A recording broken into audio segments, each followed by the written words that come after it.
Hey guys, welcome back to Review Radar. In this video we're going to be talking about how to fix MME device internal error Premiere Pro. So the fix is very simple, you don't really have to spend much time fixing it.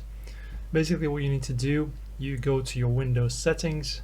Okay, now you just need to go to your privacy settings in your Windows and just basically make sure to find your microphone that you're having trouble with, and just make sure that the microphone access for this device is on. So just press on this change button. If it's off, press on, and also this button over here has to be on, allow apps to access your microphone.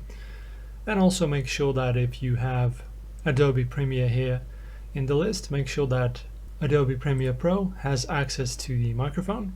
As you can see, I have Adobe Premiere installed. It's last accessed today, so in my case it's working.